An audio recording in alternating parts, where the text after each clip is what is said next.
Trump's MAGA civil war over artificial intelligence.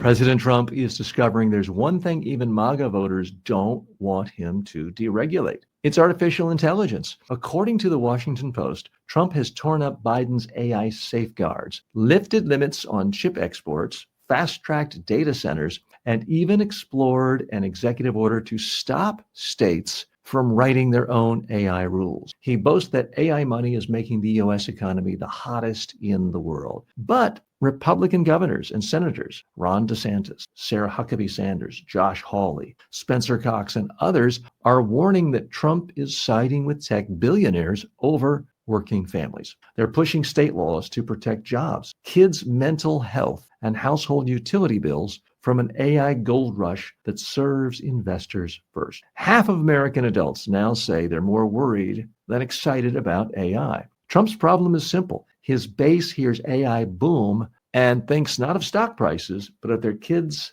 their jobs, and their power bills. What's the real message here? There's a growing divide between how Trump views artificial intelligence and not regulating it, and how the Republican base all over the country wants strong AI regulation. Republican senators and governors are saying, we want the right to tell AI they can't come here and make our average citizen see their electricity bills triple. We want the right to not subject our teenage girls and boys to nonstop pounding away of slime and porn and filth, ruining their brains. Let's go a little bit deeper here. It's fun to say regulation is bad, the private sector is always superior, government is always bad. That's a message that historically was the Republican message, the conservative message, and Donald Trump changed that. When he first entered the national scene, he radically changed the Republican Party position. He was no longer railing against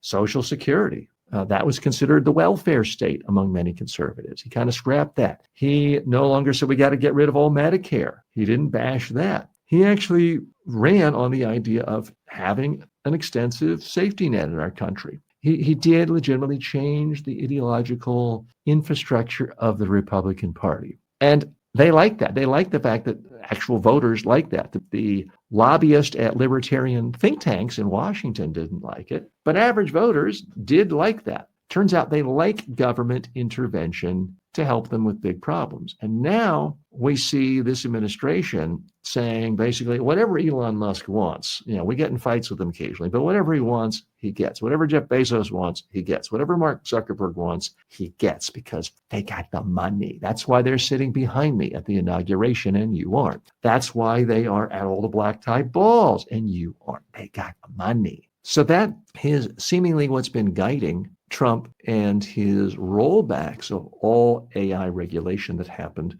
under his predecessor. Let's look at some more of the facts. Half of U.S. adults are more concerned than excited about artificial intelligence these days. The concern has gone up from 37% in 2021 to 50% today. DeSantis, the Republican governor of Florida, has said federal AI preemption is as bad as pandemic mask mandates. And boy, did he not like those. So there's a big divide over here with artificial intelligence. The other problem is many cases, so all these AI companies and building the chips and all of it uses massive, massive energy. When I use ChatGPT, it's using lots and lots of energy. So the whole tech field is having to build these server farms, and it's sucking up energy like crazy. Like any other supply-demand situation, there's more demand for energy, the price is going up. So if you are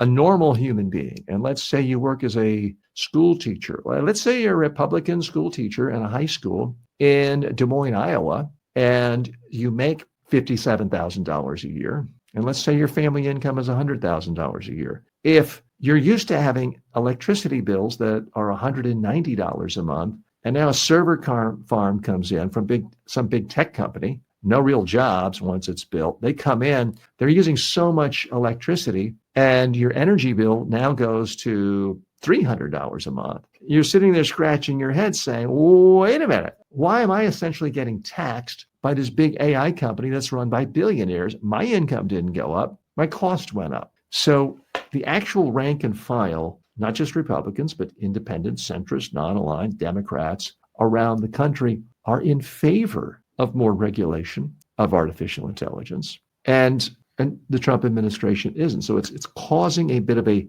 schism. Let's look at some more of the facts in the situation. State Republicans call unchecked AI a new Wild West that they want to regulate. So there's a division between local state legislators, governors, and what's happening in Washington. Some conservative strategists say it's a, quote, a small cabal of tech bros driving Trump's AI agenda. So that's not just AOC or liberals or MSNBC saying it. It's conservatives saying that, and they are worried about it. Now, a Yale study finds no clear labor disruption yet, but CEOs do warn of job cuts. Data firms are getting data firms are getting fast-track data centers and nuclear-backed power deals. So if you want to just build a new home in your community, quite often in the United States, you have to go through months and months and months of filling out forms, appeals, showing up at hearings. Some cases you got to hire a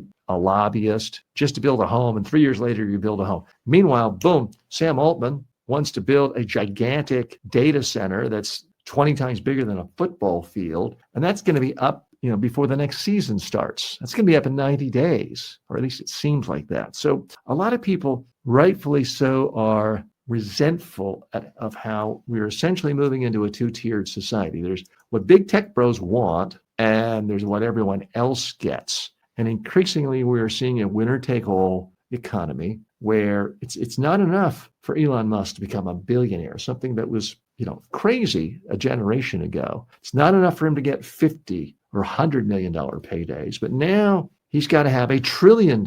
Meanwhile, the average American is saying, I got $200 in my savings account. What happens if I get a flat tire and it costs $300? And this is happening in all political parties in the United States. So we're seeing this divide. The other issue revolves around things like pornography and these creepy chatbots that are trying to lure your 18-year-olds into marrying them, or your 16-year-olds, these relationships. There's a lot of creepy stuff going on with AI. And a lot of Republicans are saying, you know what, we simply don't want to hand over all the power to the executive branch, who's just going to let big tech do whatever they want. So it's an interesting thing. The AI czar is the investor David Sachs, who's a billionaire. He kind of calls the shots. I don't think David Sachs is worried, and I don't know about his family life. I don't think he's worried about his children losing jobs. He's already a billion. But to most other Americans, an interesting character is the Republican,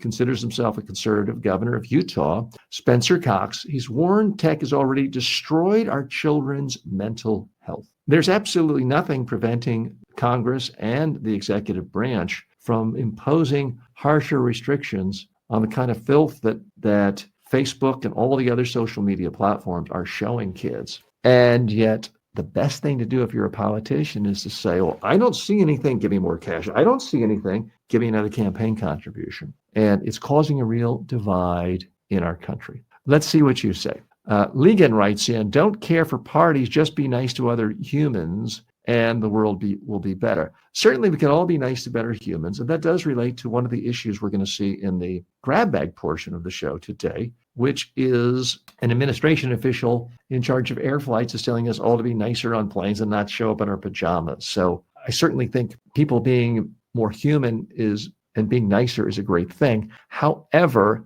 you can't really organize a government around that. It does take coalitions, whether you want to call it a party or something else. You have to, in a democracy, you have to persuade people. Here's an idea. I think it's going to be the best thing. Will you join me? And whether you call it a party or something else, there has to be a centralized way of getting things organized. That's why I frankly never find it particularly interesting to vote for an independent, not because I don't like independence. I consider myself a sane, sensible centrist. But when you look at the few times independents get elected, one of two things happen. They end up being someone like a Jesse Ventura, who ran as a big independent, former professional wrestler, a guy who came across really well on Larry King and talk shows. But then he got into office. What did he accomplish? Absolutely nothing. Now, other times you see people run as independents, like Angus King of Maine, but they caucus with one political party and they're very active and they're a part of coalitions and they do get a lot done, but they are working within